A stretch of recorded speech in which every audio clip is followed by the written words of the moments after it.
The following is a Tony Lasano podcast, an Opie show on the Radio Misfits Podcast Network. This is Free Kicks. Another week, another show, another theme song. You ready for this one? Let's see if you can tell me which Premier League club walks out to this song.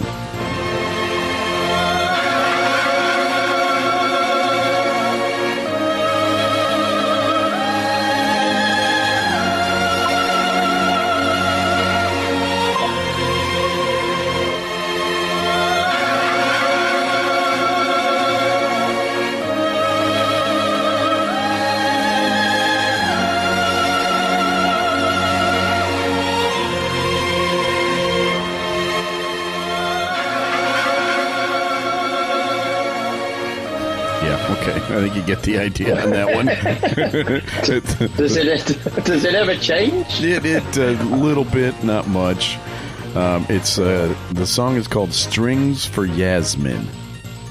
Yeah, I remember the song back in the day, back in my techno days. I was pumping up the jam in the 90s and the 80s. I do remember the song, and it does pick up a little bit. You're right. Yeah. But as for a team, I'm just going to have a guess. Maybe, and they may need the help, maybe Southampton? Throw it up there? No, it's a trick question, actually.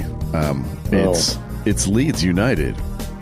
Leeds United? Okay, I forgot. They're in the Premier League now, right? They are. They basically are. But that's something that we're going to talk about. It's time for Free Kicks. And now, Free Kicks. Free Kicks with Illinois Youth Soccer Association's Director of Coaching, Adam Howarth, and Rick Kemper. So we're going to talk about the teams that are being promoted. We'll do that in a bit, and we'll also be talking about the unbelievable Champions League semifinal games. But before we do, happy 7th anniversary. Yes, you too. You don't look a day older, by the way, in that picture. Thank you. That's our 7th anniversary of this show. And I looked it up. The traditional 7th anniversary gift is wool. Okay, good. So if anyone's looking to send something to us, something wool would be wonderful. Maybe, I don't know, a little Chelsea cap for Adam, or a Liverpool cap for me. We wouldn't say no. No, definitely. Yes. But here's the thing. We are kind of on a high because we've been watching these Champions League semifinal games. Now, today's game, we're taping this on Wednesday. The PSG Arsenal game, not quite as exciting as the day before. PSG, there was really never a doubt, was there? No, I think that they pretty much took care of business that they needed to. I mean, to be fair, Arsenal started fairly well, first 10, 15 minutes. But then PSG got that first goal, then the second goal. Then I left the room, and of course, Arsenal scored. That always happens. Makes it 2-1. And then there was a chance there. Saka missed an open goal. Maybe that could have changed some things, but yeah, it was never really in doubt. They were always chasing Arsenal, and then just PSG just showed the quality. And I was talking to people in the office about it. Ironically, they're better now without all the superstars. That exactly. They have. It's totally true. And, they also are tactically very smart. Like, they looked at that Arsenal lineup, and they saw that there was one guy, Saka, that they were worried about. And whenever he touched the ball, he had 2 or 3 guys on him immediately. Yeah. And you take that away from Arsenal, and, they just don't have that finisher up front. And it's been a problem for them all year. And it's the difference between being in the semifinals and in the finals. Exactly. And I think priority number 1 for Arsenal has to be a striker, top-level striker. I've heard names thrown around. Delap from Ipswich is a player that they're looking at. And I know that they're all hot and heavy over Isaac, but so is everybody in the league. Right. But that's going to cost them maybe over 100 million just to get him in. So whether or not they can, that'd be great. But they have priority number 1, striker is needed. Absolutely. And the other thing about PSG, yes, they don't have a lot of stars, but you know what they do have? They have a great goalkeeper. Yes, they do. Donnarumma is fantastic. Yes, he really is. And how many great saves did he make today? It's just been just getting the ball in the net past him it just looks impossible sometimes. Mm-hmm. Yeah. He's a massive presence. Does everything he needs to do in that Italian mold. Doesn't give up. It's the Italian mentality not to give up any goals. And he's by far he's proving himself again that he's one of the top goalkeepers in the world, and that's what's kind of cool about it. Yeah. And ironically, he'll be facing an Italian team in the final. You got the Italian goalie on PSG's side, and Milan has a Swiss goalkeeper who also had an unbelievable game. No question. I mean, there's so much to talk about with that game. I know it's just craziness, but yeah, he was really good. Yeah, so I mean, in a game that has as many goals as let's talk about that game because sorry about Arsenal. I was rooting for Arsenal, but they're out. That Barcelona game against Inter Milan, that was one of the most entertaining games of all time. I would definitely agree. If you think of Champions League era in terms of everything that took place, remember it was 6-6 right. at the end of 180 minutes. Yes. And the goals were scored. I mean, you think Barcelona's won it in the 87th minute, and then all of a sudden Acerbi comes in and scores in the 93rd minute. So that was 90 plus 3 to tie it up, to take it at extra time. Everybody was leaving. I don't know if you watched this. I thought it was interesting. They had on Fox, they had David Beckham and Friends. I didn't watch it today. I just watched the game. But I didn't watch it. I heard about it. Yeah, it was interesting. They were probably talking a little less about the football, more about other stuff, but that's okay. Yeah. But it was quite cool to see their responses when the goals went in. But it was interesting. It was interesting. But my goodness, I mean, Inter Milan to win it in extra time, and then the saves that were pulled off. I mean, it's just, where do you start? Just so much. In a game with that many goals, to say the goalkeeper it was one of the stars is kind of amazing, really, if you think about it. Yeah, exactly. I mean, the saves that he pulled off against Lamal in terms of what he was doing. I mean, Yamal had a couple of shots. I mean, he hit the post on once, and then he hit one I thought was going in, and the goalkeeper made a fantastic save. It was just an amazing save in terms of Samo just pushing it to the outside. It was literally with his fingertips. Yeah. And gosh, I was like, man, that would have won the game. That would have put Barcelona in. But it was so back and forth. You didn't know who was going to win. They had the perfect announcer on that game, too, which is Ray Hudson, who is known for his, incredible, a turn of a phrase. Let's put it that way. Yeah. I wrote a few of them down because I just love that guy so much. He's so entertaining. He described one player as cool as a greyhound's nose, and another one cool as a polar bear's bottom. Yeah, there you go. Another time he described a player who was fast as running like a scalded cat. Okay, which paints a picture. It does. And finally, the best one, I thought, he described the majesty of the game as being like Mozart, as close to a confirmation of God's existence as you can imagine. Jeepers, that's pretty deep. It is a football match, but you know what? It was a great football match. Yeah, it was. Yeah, and if people haven't seen it, I would definitely recommend, don't watch the highlights. I would just say watch the second half. The first half was good, but the second half and the extra time, you got to watch it all. Watch it every minute, definitely. Yep. All right, so before we get to who's going to be moved up, I just wanted to say something here. Wanted to give a shout out to our new listener, Dan. That's all I will say to our new listener, Dan. All right. let's talk about our promotions that are coming up. We know what teams are gone. Ipswich Town is gone. Southampton, gone. Leicester City, gone. We know two of the teams that are coming up. One of them I mentioned already, Leeds United. And I was reading an article about them today. It sounds like the entire city is just been in celebration mode, unlike anything they've seen before. Because the last time they came up, it was during the whole COVID crisis.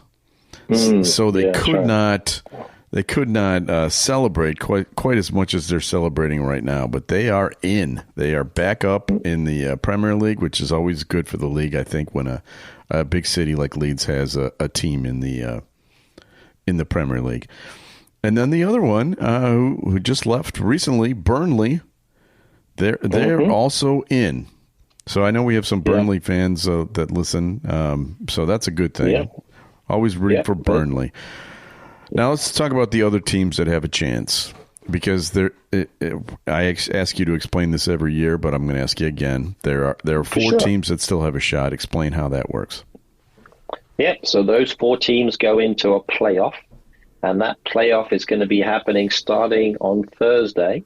So you've got third place plays sixth place, fourth place plays fifth place, and then it's over 2 legs. They'll play a home and away. And then the winner of those 2 games will play in the final, typically right around Memorial Day weekend. They'll play against each other, and they call it the richest game in football because whoever wins gets promoted to the Premier League. So exciting times. Do they play it at Wembley? They play it at Wembley, yes. Yeah. Game's at Wembley. It's a one-off game, so not a home and away, just the one-off. The playoff final is what they call it. Yeah. So the games are going to be Sheffield United versus Bristol City. That's right. And Sunderland versus Coventry. Now, I know Sheffield United and Sunderland have been in the Premier League. What about Coventry and Bristol City? Have they been in the past? Great question. Bristol City have definitely not been in the Premier League. Coventry City have been in the old Division 1. They might have floated into the Premier League at some point, but went down a couple of divisions.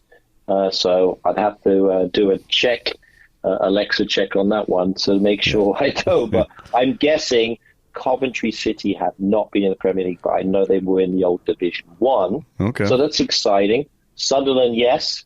Sheffield United, yes. I'm probably rooting for Coventry City, partly because one of my favorite players is the manager of Coventry City, and he's done a good job. Mr. Frank Lampard, give him a lot of credit. Yeah. Took him up to the playoffs, and he seems like he's got a good opportunity to maybe take him to a final. But I would probably, out of the teams, I would guess probably Sheffield United is the favorite. I mean, they narrowly missed out. They kind of faded at the end of the games that they're. And some teams are going in with bad record, like Sunderland. They lost their last 5 games. Right. And they're still in the playoffs, but they had so many points accumulated. That's the crazy thing. So, so I would hope the Coventry City, maybe a little bit of a Bristol City would be, the fairy tale to get them in. They'd be kind of like a Luton Town type of situation. Well, Bristol City is a pretty good-sized city and club, and they have a good capacity crowd. But Sheffield United definitely are the favourites going in. So you mentioned Luton Town. They have been relegated now. So they went from the Premier League in 2020 or 23-24, and now played one season in the Championship, and now they're being relegated again. Yeah. So here's an interesting statistic. You like this one? I saw this. So Luton Town, at the start of last season, were 3 divisions ahead of Wrexham. Now they're going to be 1 division behind Wrexham. Because, spoiler alert, if you're watching the TV show, Wrexham is being promoted. That's right. In the Championship, 3 consecutive promotions. It's an amazing story when you think about it. I mean, if they make it into the Premier League, Oh my God. I think our ratings will go through the roof because we're going to get so many people listening in. Well, Wrexham, I don't think has ever been in the Premier League. Oh, no. Well, I mean, they did make it up into the Championship, what it was known as the second division at that time, right? Back in the day. Right. That's as high as they've ever been. So right now, this is as high as they have ever been. Yeah, exactly. Yeah. Cool. So it's amazing. I'm excited to see how they do. I mean, it's going to be very, very tough for them to get out, but they have the resources, so there's a good chance that they can do it. And then they're with the big boys. I'd love to see him in there. I mean, it's definitely going to enhance the game and certainly get a lot more popularity, especially here in the States, because it seems like everybody's been watching Wrexham, at least just from who the owners are and everything else too. So good luck to them. Well, last week you mentioned that Jamie Vardy might be talking to them. That would be a fun little addition. I don't know if you saw him last weekend. His little moment, another Vardy moment, really is what it was, because the referee was knocked out like 22 minutes after the game started, and he was just down, right? Yes. And the play was going on because the players didn't know what to do. So Jamie Vardy got down, grabbed his whistle, grabbed the referee's whistle, and blew the whistle. Which I thought was awesome. That was pretty funny. Yeah, it was great. Yeah, and that's just everything about him as well. I mean, that's his personality. And it was great. And I believe he's maybe one goal short of 300, if I remember. Yeah, you may know like more that, than I. So it's like at 299 goals, something crazy. So he's only got a couple, obviously the season's almost done, got a few games left. So he's hoping that he can get to that elusive next number, get to 200 and kind of leave on a good note. But we'll see. And his next game that he plays in will be his 500th also. Oh, wow. There you go. So those are nice round numbers. So you gotta love that. Let's talk about the guy who is the most popular player in England still, even though he doesn't play there anymore. And that would be Harry Kane, who finally, after all these years, finally won a trophy. Yes, he did. His first major trophy. The Bundesliga goes back to Bayern Munich this year. So that's fantastic. I mean, he had to move somewhere else to win a trophy because he was never going to win it at Tottenham. He knew that. Right. But did a great job. I mean, it's good. I mean, and statistically, he proved that he was one of the top strikers in Bundesliga. 29 matches, 24 goals. Fantastic season. Although, if I'm right, the irony was that he didn't play in the last game. Did you hear about that? Oh, no, I didn't.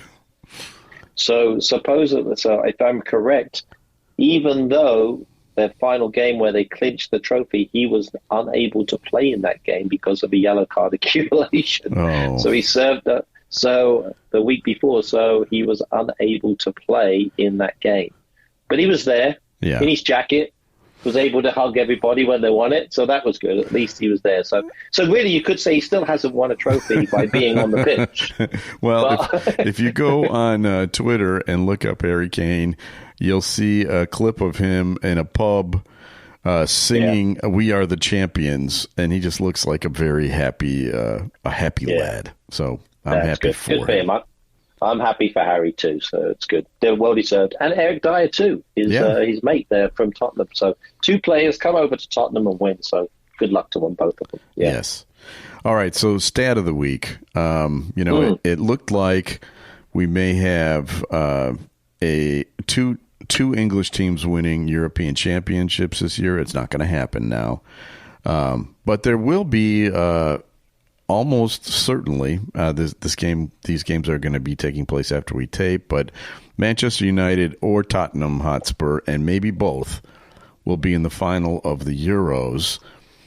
And so I think it's a very good chance we will have at least one English club winning a European trophy. Yeah, definitely a good chance. Yeah, I would agree with that. And they may be 15th in the league, but, or whatever, wherever they are. But so the stat of the week is Has it ever happened before? Has there ever been a season in which an English team has won? Two different English teams have won a trophy, a European trophy. Great question.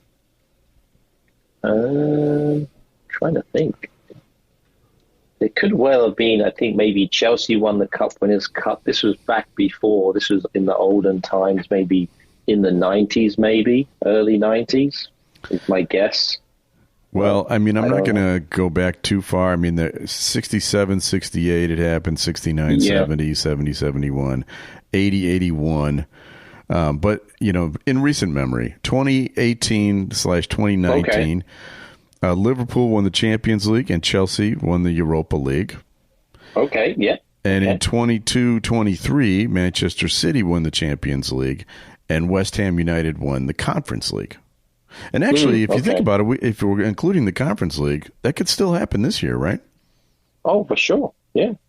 So you can definitely have two. Yeah, you can definitely have two. I mean, if realistically, if both teams get into the final of the Europa League, which is looking pretty good right now, and then Chelsea looks good for the final, yeah, definitely two trophies. Good chance. Okay. Free Kicks is brought to you by the Illinois Youth Soccer Association. Illinois Youth Soccer has been proudly serving the Illinois soccer community since 1975 and has a strong history of credibility. Illinois Youth Soccer is a non-profit corporation, official state association and charter member of the U.S. Soccer Federation, administers U.S. Soccer Federation coaching programs, the Olympic Development Program, and U.S. Soccer Federation referee programs. For more information, go to illinoisyouthsoccer.org. Oh, and I understand there's some of this. And now, the latest Chicago area soccer news. Soccer news. With Coach Adam. What do you got? Lots of stuff coming on. So before we get into everything in Illinois, I mean, with Illinois Youth Soccer and some of the stuff we've got coming, I didn't know if you heard this. I did hear this today, and I forgot to mention this to you. So Kevin De Bruyne is in line. So the Chicago Fire, again, is in line again to potentially get him. They are the number one opportunity for him to come and play in the MLS. So Love it. Inter Miami is pulled out today, so there's a very good chance. If he chooses to come to the MLS, he could be playing in our fair city, which would be quite a good scoop, to say the least. Now, anything you say after this is going to be second-rate news. But I know. Yeah. But how can it be second-rate when we start talking about the greatest team ever? The only team in London that's won the Champions League. Oh, let's talk about Chelsea. Oh, the only team in London. I like the little qualifier there. Yes, that's true. It's true, and we've won it twice. Yeah. So fortunately, we have a great connection with our friends at Chelsea with everything that we do, and we've been able to combine with them to do some camps this summer. So we're really excited to have the opportunity for some of our players to be part of it. And there's some opportunities in July. So we've got a 3-day camp in the Chicagoland area, up in Crystal Lake. We're going to be down in Southern Illinois, down at O'Fallon, and then also in Central Illinois in Rantoul. So a couple of great complexes, 3 great complexes where we'll be able to utilize it. It's open to anyone between 2008 birth years and 2016. All skill levels are welcome. And we'd love to see people out there. So it'll be Chelsea coaches along with some of our ODP coaches. It's going to be a really good time. So we're excited about offering this opportunity. Talk a little bit about the values, methodologies that Chelsea does, along with exposing them to the possibility of maybe being part of ODP programs too. So cool. If people are interested, go to our website at illinoisyouthsoccer.org or contact Rico in the office at odp@illinoisyouthsoccer.org. And I don't want to spoil anything, but you may discover that there are 4 kinds of players in the world. There you go. And Chelsea will tell you what those 4 kinds of players are. All exactly right. Anything else? No, that's it. That's that's top that, right? Yeah, exactly. We've got to leave it right there. I mean, there's lots of stuff going on. We've got State Cup coming up. We've got President's Cup coming up, Illinois Cup, Junior Cup, all kinds of things. So month of May and early June is a busy month for us in the office. So be ready for some updates in the next couple of weeks. Okay. It's time for your favorite feature. Time now to guess the Premier League star. Had a little hiccup there. Yeah. So this is going to be a tough one. All right. I went looking for a hard one. All right, good. So let's see how you do here. This week's Premier League star is 28 years old. Okay. And the reason why it's a tough one is because he doesn't play for one of the top 8 teams in the league. He also doesn't play for one of the worst teams. He is on a mid-table team, the kind of teams that just kind of, get ignored when we discuss things because they're just getting along to stay in the league. But he's one of the stars on this team. He's a forward/winger/ number 10 type. Okay. So would this team be, I'm looking right in the middle of the table here. It's funny that the 3 teams right in the middle of the table all begin with B. Would this club begin with B? It would. It would. So it's either Bournemouth, Brentford, or Brighton. Yes, it's one of those 3. Okay. He wears number 11. Okay. He has played in 134 matches for his current team and has scored 44 goals, which is pretty darn good. It's not bad. It's, in fact, more Premier League goals for this club than any other player in history. Really? So there's a little hint in there, and that's got to be a team that hasn't been in the Premier League for many, many years. He was born in France. Okay. But he plays for the Congolese national team. Oh, okay. And here's a little story about him. And I didn't know about this until I researched him. In July of 2021, just before he started playing for his current club, he was the victim of an acid attack. Someone threw acid at him, and he had to have emergency eye surgery and has recovered from that. Yeah. Wow. Interesting. And he scored quite a few goals for him? Yep. You don't want to miss watching him. You don't want to miss it. You don't want to miss it.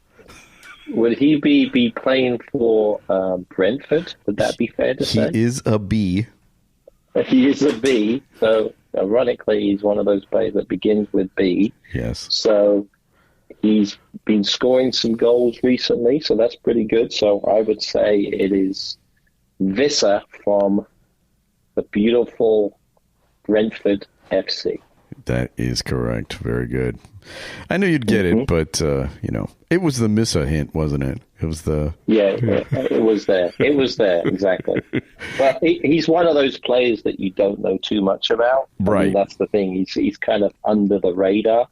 So we could definitely question whether or not he's a star or not, but that's another story. All right. All right. Yeah. It's time for another feature.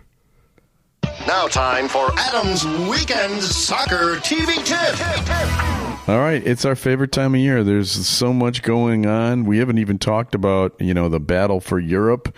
I'm guessing there might be some games that fit into that category.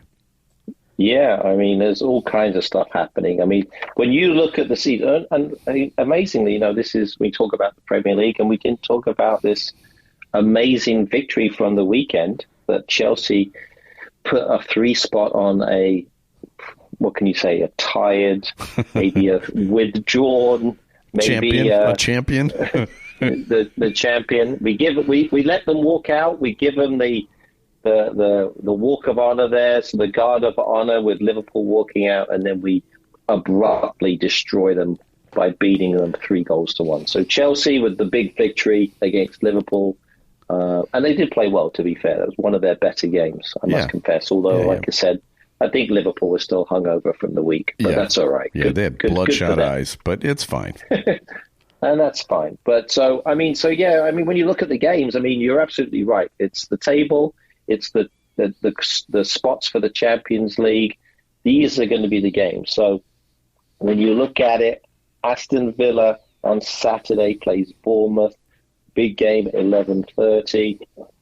And then Man City's at Southampton. That's going to be another one too. So we'll see how that goes. But the big ones, and it's ironic because really the biggest game is Liverpool-Arsenal, but it doesn't really mean anything. Yeah, right.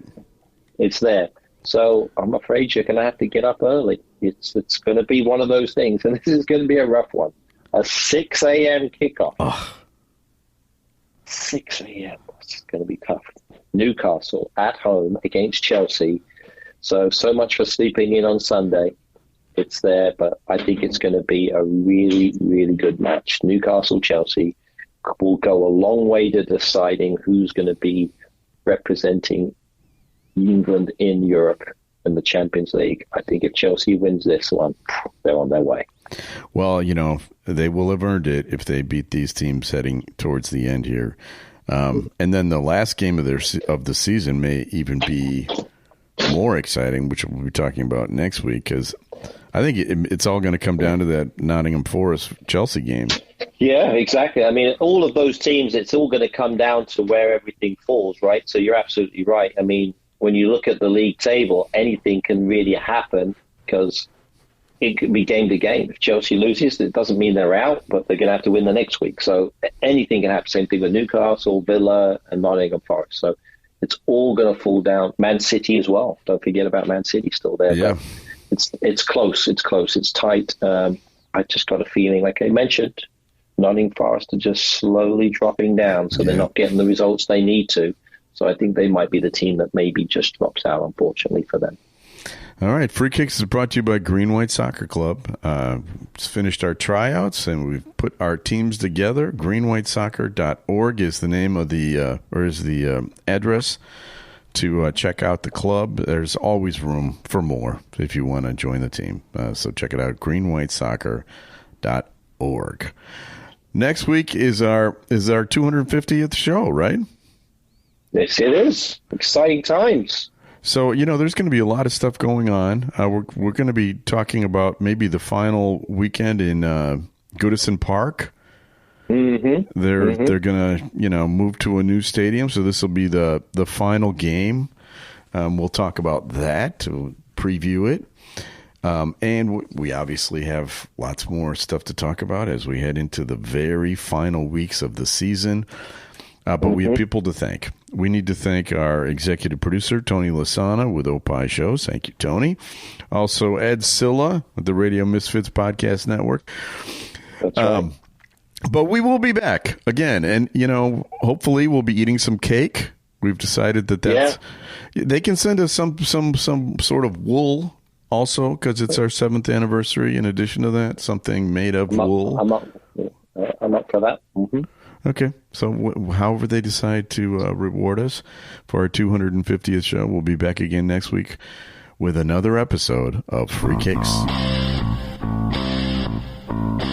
The proceeding was a presentation of the Radio Misfits Podcast Network. Find our other great shows on iTunes, Stitcher Radio, and at RadioMisfits.com. Thank you.